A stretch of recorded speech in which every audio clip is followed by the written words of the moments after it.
Okay, so in this chapter we see Jacob fleeing from his brother, but it's actually kind of not stated as if he's fleeing from his brother. It's actually stated as if he's being sent by his father, to go to his uncle and find there a wife for himself. Then he leaves, and we see then that that Esau seemingly didn't know that his wives are creating problems for his family, for his parents. So he decided, if that is how it is, then he will just marry a girl from the tribe of Ishmael to make just things worse. It's not spite, cut off your nose to spite your face kind of idea. So, but then we see a very important thing happening. We see Jacob on the way to Haran, upon Haran.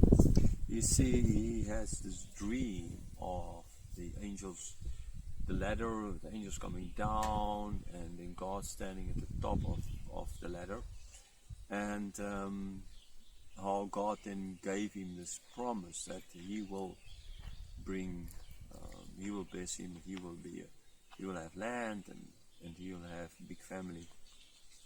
Okay? And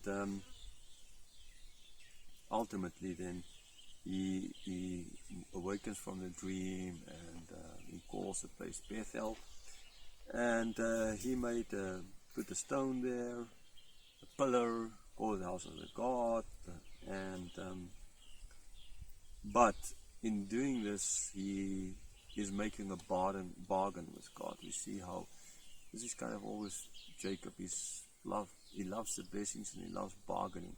And he bargained for this brother, giving him the lentil soup in place of his birthright. So this is what he is going to do with God as well.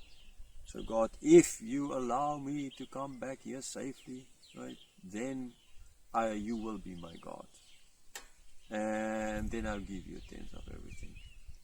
So God, if you give me 100%, I'll give you 10% back. And then we still don't like really giving it back. But anyhow, conditional. So see, his faith is not near Abraham's level. He's not near even his father's level. He is just a deceiver. He's running away from his brother. He's actually, in a sense, he's running away from his family. There's nothing good in him here at all. There's no reason for God to choose him to be the one to take the line further.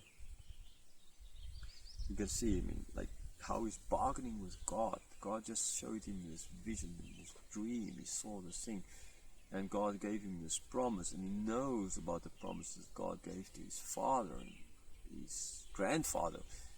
And so now to still bargain with God.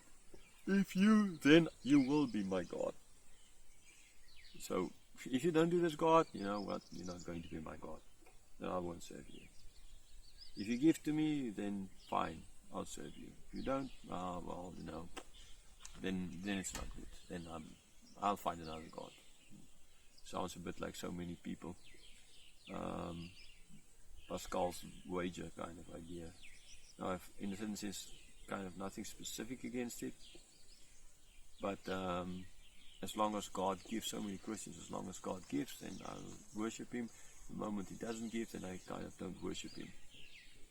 And I've had these questions lots of times asked in this country by young people with why is everything happening in just the last 3 years, 4 years, 3, whatever, COVID, coup,